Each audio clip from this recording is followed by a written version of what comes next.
All right, everybody. Welcome, welcome. Let me get some help with my tech side. Make sure that my mic is good. Welcome, everybody. Welcome, everybody coming in. What up, Trey? Welcome to Tricks of the Trade with me, DM Tauzy. Tonight, we're going to be talking about exploration. So exploration, meaning one of the three pillars of TTRPGs, those being exploration, combat, and social. Exploration is my favorite. It's also the least talked about, I think, like in the stratosphere, in the zeitgeist of D&D, and I think it could use some attention paid to it. In terms of stream, in terms of the channel, we're happy for all the support we've been receiving. Please keep spreading the word. It's all helping. If you're not already a subscriber, please remember that you can use your Amazon. Oh, am I good? Okay. Please remember you can use your Amazon Prime account to sub to our channel for free. You can type !Prime into chat for a direct link to use. We got a couple other things that we're going to do tonight, but let's start answering some questions and open it up to further discussion. If you're in the chat, if you're just coming into the chat, you can start asking questions in the chat. I will get to those as well, but I do have a bunch that I do want to get to. So let's do that. Okay. Okay, so a couple questions, and not your questions don't have to have anything to do with exploration. They could be about anything. That's just the topic for today, because I like to hit a big topic. What up, Jeremy? How are you, man? Okay, so questions. If you're planning random encounters during travel or exploration that become more like one big day encounter today, like one big encounter, do you suggest leaning that into the fun or question mark? Like, what do you do? What do you do if basically like the random encounter becomes the day? I suggest leaning into that. Yes. Someone once said like the side quest is the main quest, and that's very true. Like whatever you're currently doing, that's the most important thing. Make that the most important thing. I mean, we'll talk more about random encounters later, but random encounters, whatever is happening in the game is the main thing. So dive into the fun of that. And if that just so happens to be a random encounter, that's great. Make that the most important thing of the day.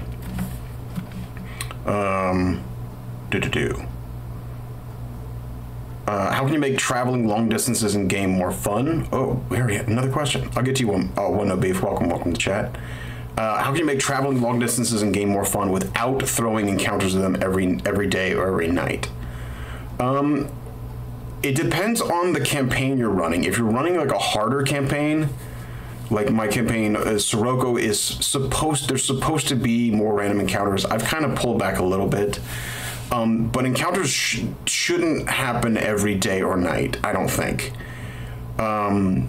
Especially combat encounters. Otherwise, your world is it's just so brutal. So I would say encounters don't always have to be combat. They can also be quick time events. They can be cutscenes. Encounters can be hidden treasures. They can be a social happening. It could be... it doesn't always have to be something has to die right now or something wants to eat you. It could just be you find a beautiful spot that maybe you have a backlog of pictures that you want to, if you're using Roll20, if you have a backlog of pictures that you want to express the theme of whatever campaign you're using, maybe you just put that up and like you come across this and it gives you a feeling of this. Sometimes exploration can just be about like a good vibe, and sometimes that like expresses your theme even harder than say a social encounter or a combat encounter ever would. So don't be afraid to lean into that. Encounters do not have to mean sword and spell. They can mean literally anything. You come across an obstacle, a hindrance, or something that helps. Give me 1 second. Oh, I can be selected. Okay, cool. No worries. I can turn myself up a little bit. Or can I? Let me see if I can turn myself up. Meh. Yeah, there we go. Okay, let's see if I can... Okay. How's that? Turn myself up. Boom. Okay. Hopefully that worked. Okay. How do you decide when to let everyone in the group perform a role versus when to prevent them? Someone wants to make an investigation check to see if there are signs of an ambush on the trail ahead. They fail, and everyone else wants to do it now too. Okay. This is a great question. This has to do with skill pileups. So typically I run groups that are slightly bigger than your average 4, but it really pertains to like groups of 4 or more, really. What I found is saying, give me your 2 best. Give me your 2 best on the roll. I'm gonna start posting the questions as well. I'm gonna start doing that as well. But that question's in the chat from One No Beef One. Give me your 2 best, whatever role it is. What that does is it prevents a skill pileup. A skill pileup is everybody rolls, so you have 6 rolls, which basically equates to a septuple advantage roll. So you're gonna succeed, so why roll in the first place? So to get rid of that and to add some tension, I just say, give me your 2 best rolls. What that does is it promotes the people who know what they're doing, and it gives you an extra chance. Yeah, your first 2 rolls, not everybody roll. Give me your first 2 rolls. That is something I've stumbled upon. I think it works. That's just a way to, that's just a way to facilitate tension and also like failure and success, not just like guaranteed success. Yeah, that's how I do that. And I would say also, I don't always say this, but if 2 people are proficient in the same skill, say it's like survival, if two people are proficient in the same skill, the person with the highest number can roll with advantage. So you even have an incentive for 2 people in the group to take the same skill, which is going to happen. So I want to reward that, but I don't want to reward the entire group rolling for it, because it's just going to be auto success. The same thing goes for if this is a tough thing.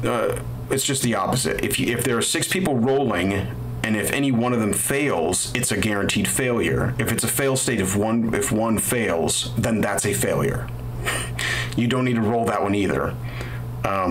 As a DM, you shouldn't put that in your game, because that's just guaranteed failure, which is why the group stealth in 5e, as it is the best stealth they've had in D&D, which is half of you have to succeed. It's very simple. It cuts to it. It makes it so that not everyone has to be a sneaky, stealthy rogue.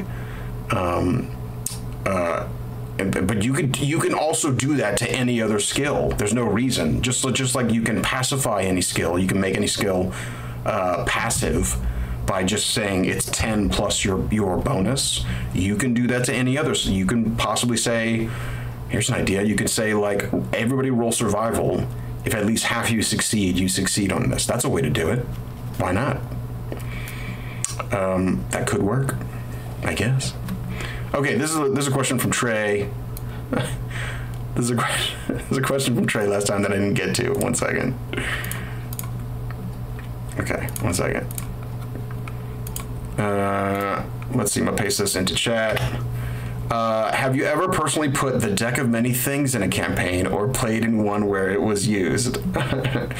Okay, so answer the first part. Do you have any way to manage that particular piece of chaos, or are some things better left out of the campaigns? Okay, the deck of many things will destroy a campaign. Or it will, if you have people who engage in it, it will at the very least fundamentally alter it. And that is not a bad thing. I think someone said, I hate the deck of many things. I love the deck of many things. It's great, but it will screw your campaign. If you are a player, I would hesitate to draw more than 2. Really more than 1. It's also a fool's gambit. Like, the good things are okay. They're pretty good. The bad things are way bad. So just be aware. You have a much better chance of screwing yourself than helping yourself.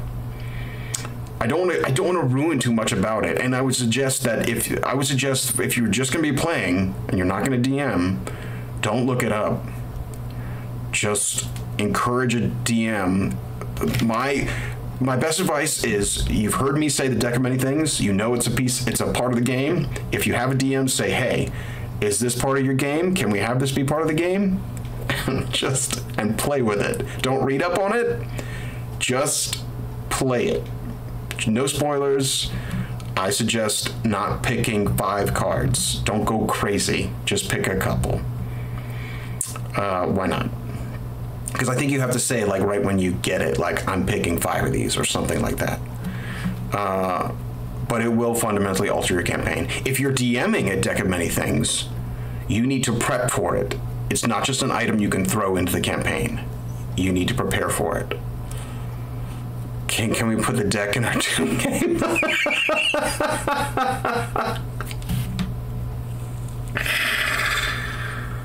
Oh boy, there's so much in the Tomb game that wants to kill you already.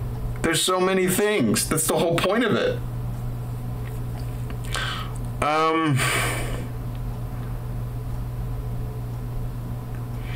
Maybe I'll put it in there. Okay. You want the deck of many things? Okay. Okay. I gotta find a spot to put it into. Yeah, I guess it could belong into into Tomb of Annihilation. Why not? Yeah, it's happening. Okay, great. Okay. Let's move on. All right. 1 second. Let me just post this. Okay. Copy. Paste. I've started completely removing dark vision so that anything inhabited would have light sources, so no goblins patrolling their homes in utter darkness, and heroes need light sources in ruins. What's your tips and tricks for light and perception and characters carrying light, not just being sniper food? Man, I seriously think I could do an entire episode of this, entire episode of Tricks of the Trade, just being about vision, like what you see, perception, just being on the skills, perception, investigation. I would say, for me personally, I'm not that keen on darkness being a theme of my games. It's good to have it occasionally, but usually it is just a side thing that is a little too crunchy. I've even tried dynamic lighting. I don't really like it so much. I think it promotes like what one character sees versus another character sees, and it gets a little bit too in the weeds.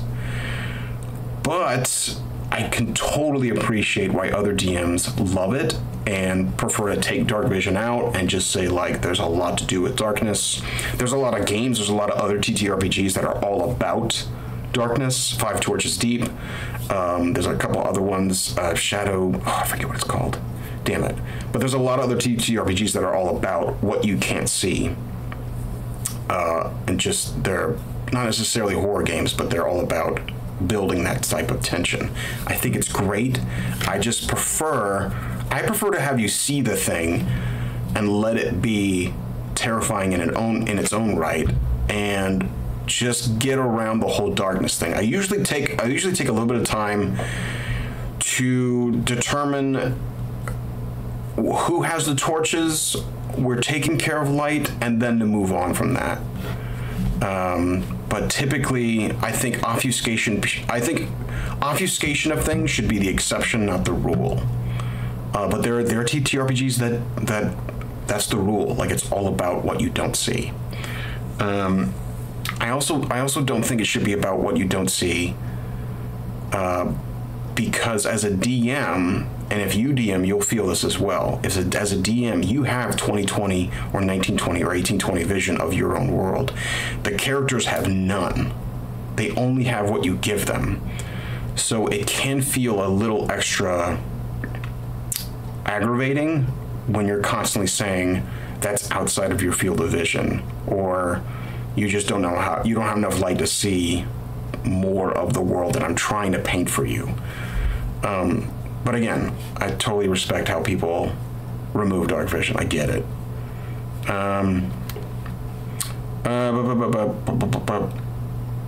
Let's see. Yeah. I think I hope that answers your question. I also want to say thank you for Bola75 for subbing for 6 months. That was really rad. We got that notification today. That's really awesome. Thank you, everybody, for subbing and for following. We very much appreciate that. Yeah, the channel is growing. Let's see. Okay, 1 second. This is a good question. I like this one a lot.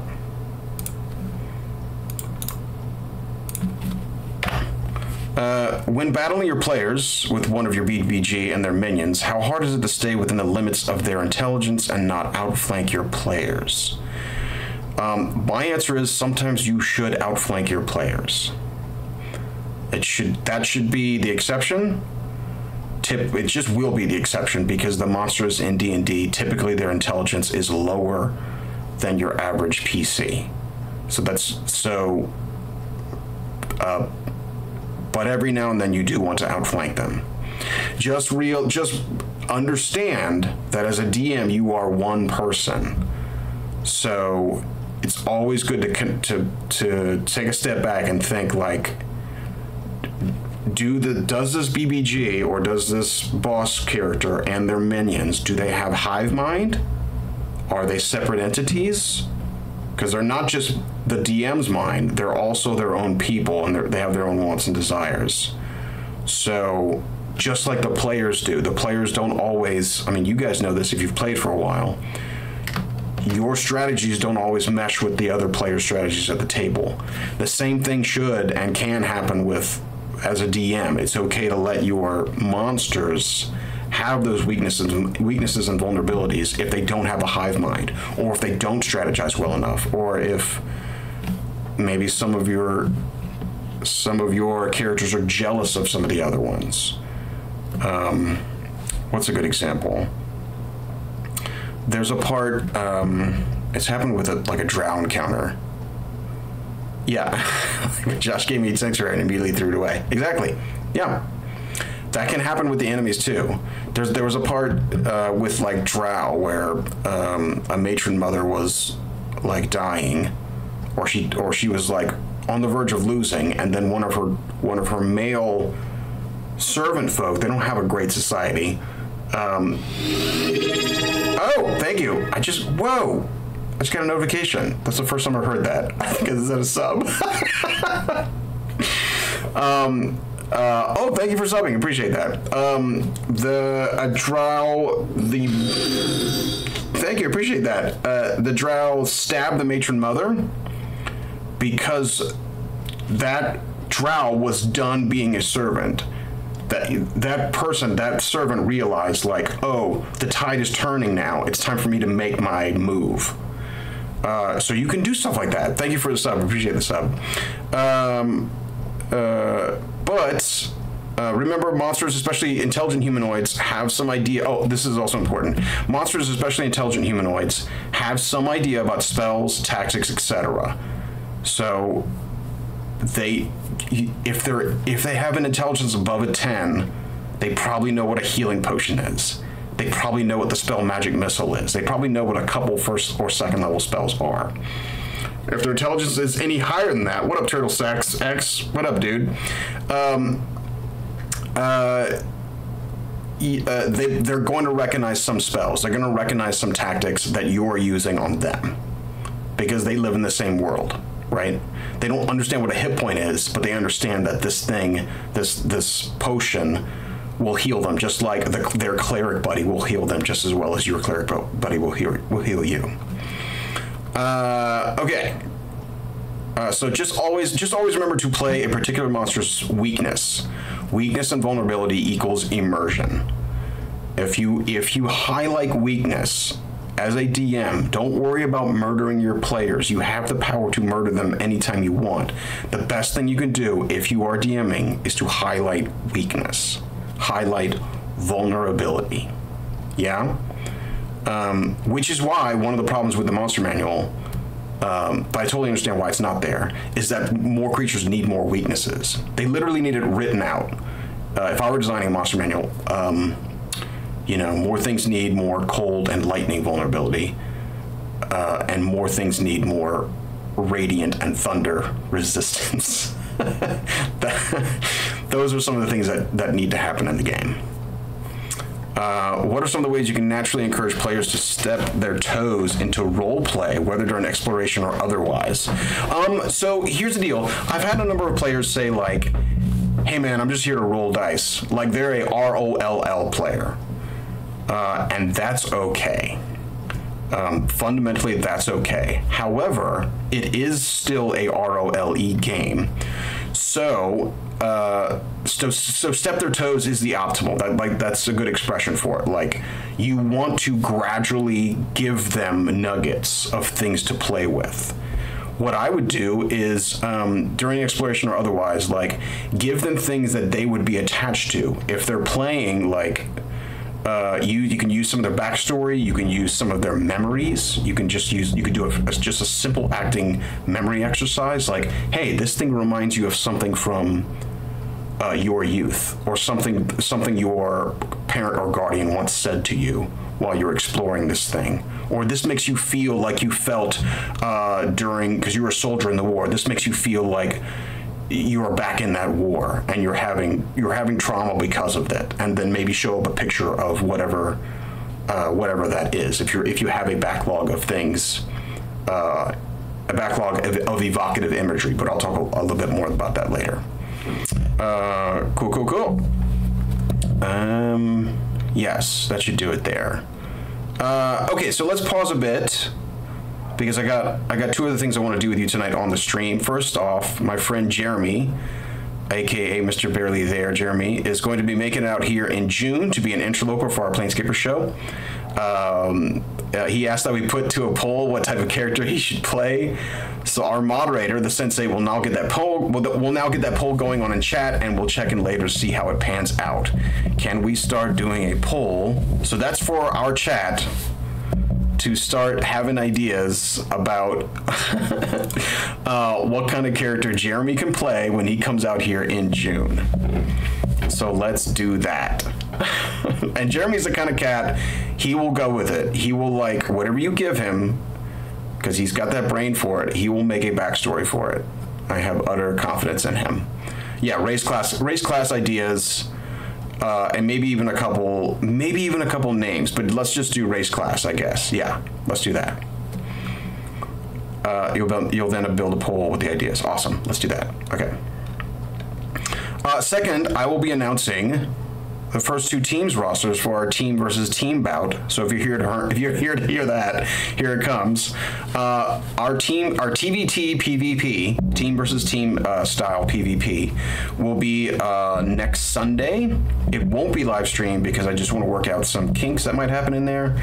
But the players are eager to see what they come up with once they face off against each other. So team one will be, I'll post this later as well, Josh, Nick, Scott. Team two will be Trey, Tim, Steve. All right. So, awesome. Hey man, thank you, Sarah Cowo. Awesome. We'll see you later, buddy. Let me just post these in chat as well.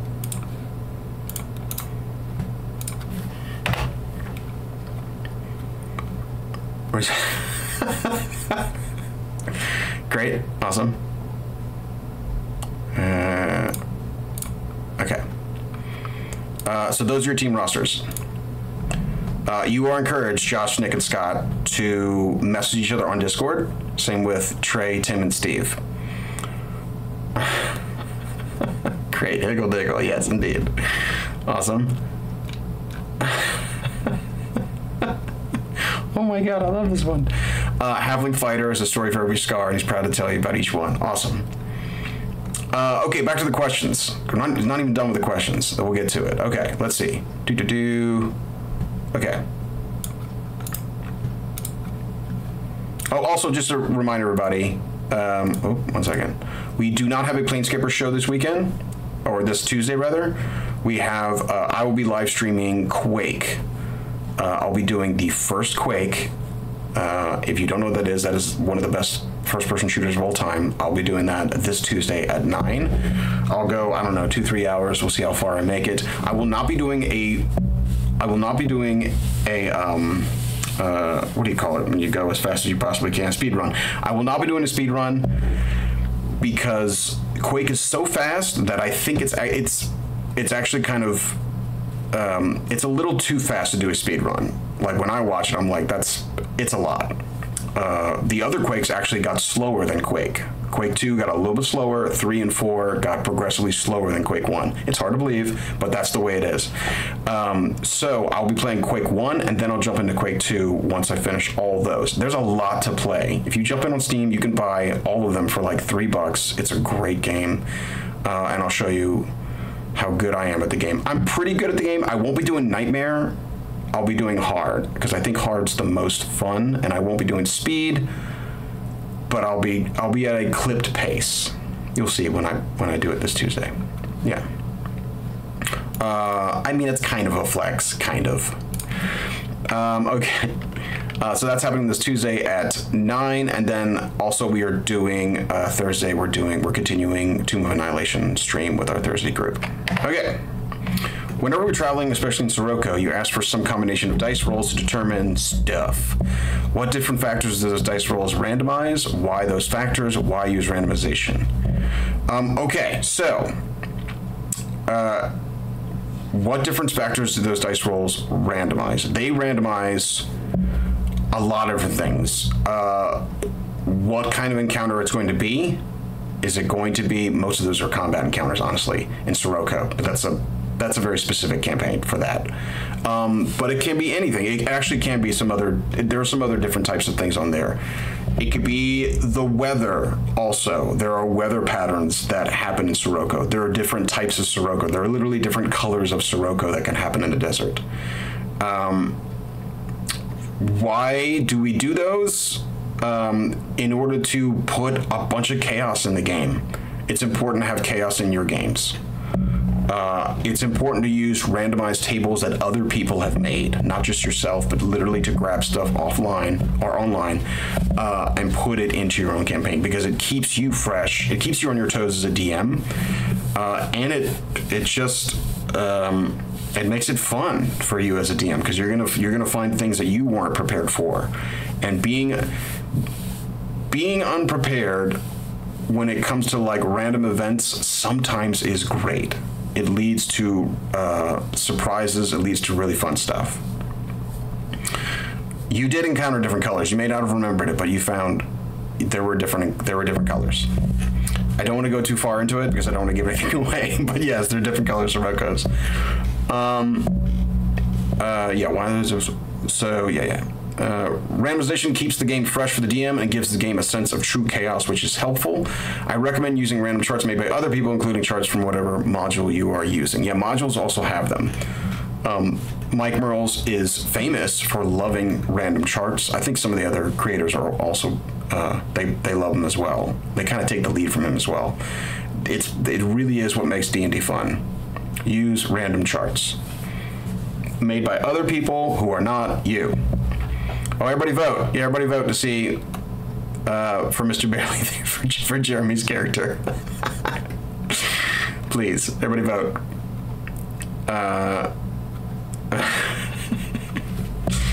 Okay, let's keep going.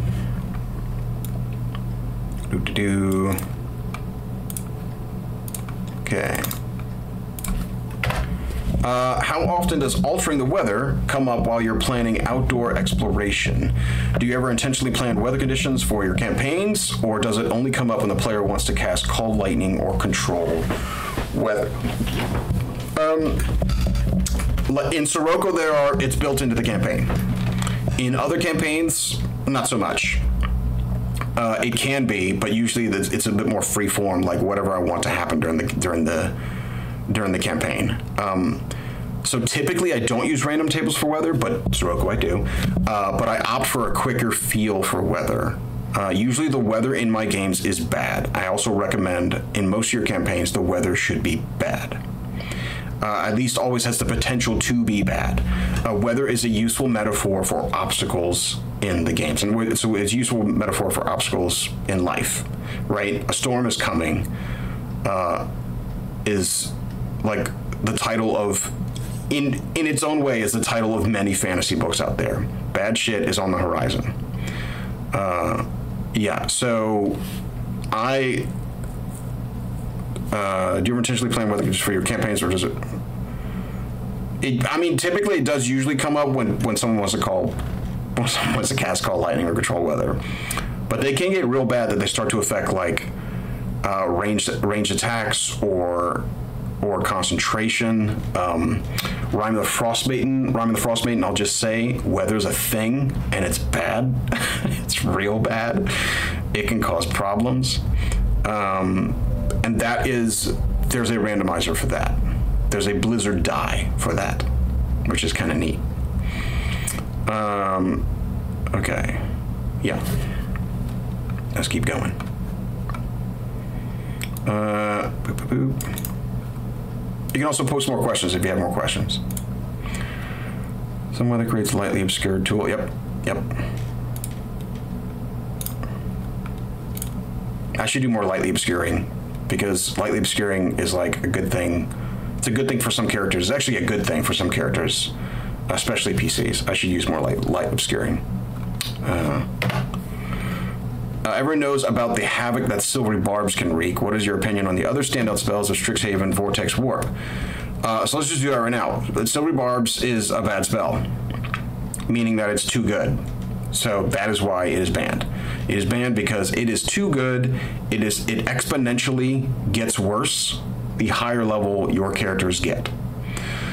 I've heard some defenses of it like, well, only a couple characters can use it, and then they're limited by slots. Not anymore. Everyone has magical secrets. Everyone has access to feats that give them spells. If Silvery Barbs is allowed, there's no reason that 3 or 4 people shouldn't get. Oh boy, something's happening there. There's no reason that 3 or 4 people shouldn't just get Silvery Barbs and then just use it ad nauseum in your game. And it gets exponentially worse because there are more spell slots the higher level you get. If I were playing and Silvery Barb was allowed and I was playing any type of caster, there's no reason for me not to do that and continuously start changing fate. Vortex Warp, on the other hand, is a great spell because there are limitations in Vortex Warp.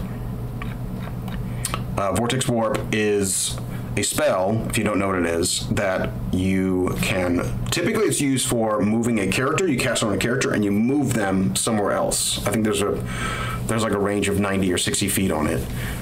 So that's great. It's fun. It's a fun mobility and interesting tactical spell you can use to help out your fellow PCs. You can also use it to affect enemies, but there are limitations to it. You have to place them on good ground or solid foundation, and they get a con save, and con saves are the enemy's strongest save, usually. So it's not that strong. It's just niche and awesome. It's just a really cool niche spell. Yeah. How would I put it into use if you were a player in exploration or combat? I mean, goodness, mobility spells are really useful in exploration because you can put yourself in places that you otherwise can't reach. I mean, that's immediately you can put yourself where you otherwise couldn't go. That's the good thing. And then our last question, it's super broad and vague, but what's the biggest mistake you've learned not to make as a DM? Oh God, the biggest mistake I've learned not to make as a DM.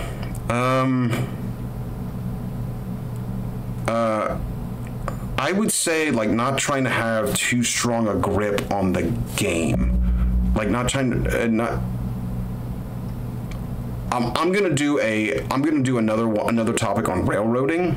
I'm going to talk a little bit about it today because it's come up a couple times, and nothing aggravates me more than the word railroading. But like true railroading, when you start dictating the how, that's what railroading is. So there are times, the biggest mistake you can make as a DM is dictating the how.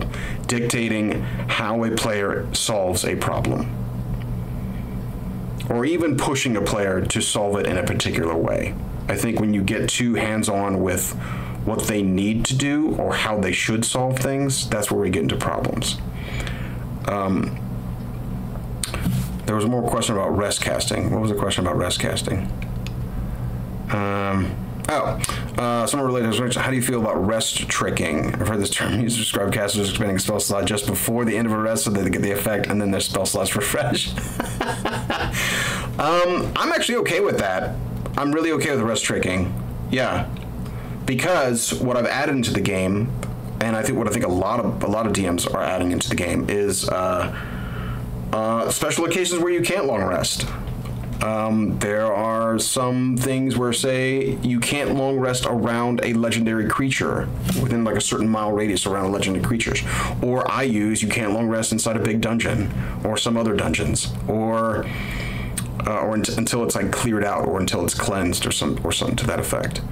But rest tricking is not. I mean, it does kind of fall into the spammable thing, but usually it's pretty small. If it the real problems with like strategies like that are when you start to spam them, when you start to hit the button over and over again, and I just say no. It's okay to say no to spam, guys. Just say no to spam. Yeah, that's what I would say. Last question. Here we go.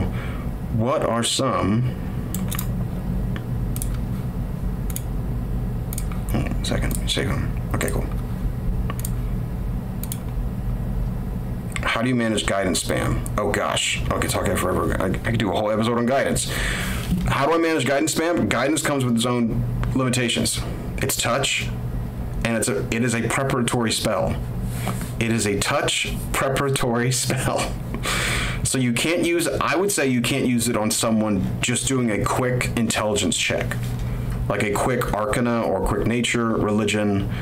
If it's a matter of it needs to happen right now, you don't get to use guidance. If someone's way over there trying to cast guidance, it doesn't work. It's a touch spell. It really has its own limitations. They're changing it, I think, in D&D 1 because they realize that so many people are. I should be back. Can you guys hear me? Oh no. Okay, you hear me. Awesome. Oh gosh. I hope people come back. That's so annoying. All right, anyway. Okay, I'm back. Okay. All right. What are some exploration-centered features and spells you think your player base underutilized? Tensor's floating disk, jump, plant growth. I was saying I could make jump a bonus action spell. It's a good idea. Plant growth.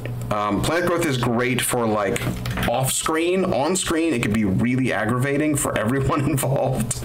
Rope trick. I haven't seen people really use rope trick. Rope trick is great. Hallucinatory terrain, skywrite, and freedom of movement. I'll just post these, so that'll be an answer to that. Just post the whole thing.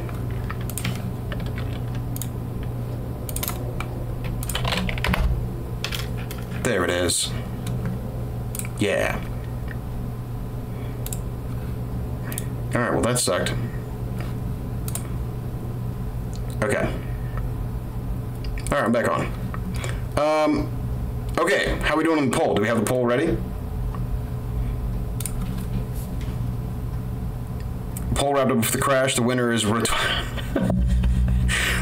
dwarf paladin who now runs a pizza shop but decides to get back in the adventuring game when he hears about the encounter that the gang had. Great. Great. Well, Jeremy, that's who you are. You're a retired dwarf paladin who now runs a pizza shop. Fantastic. Fantastic.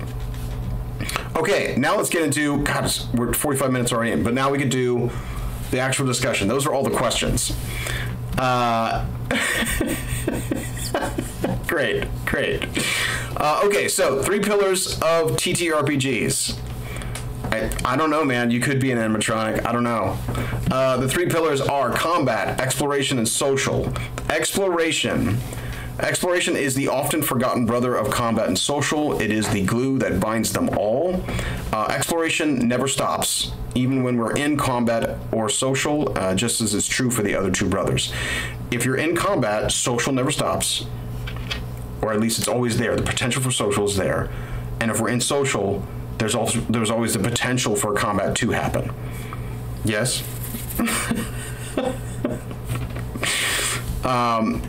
in a dungeon, we have two types of things in terms of exploration.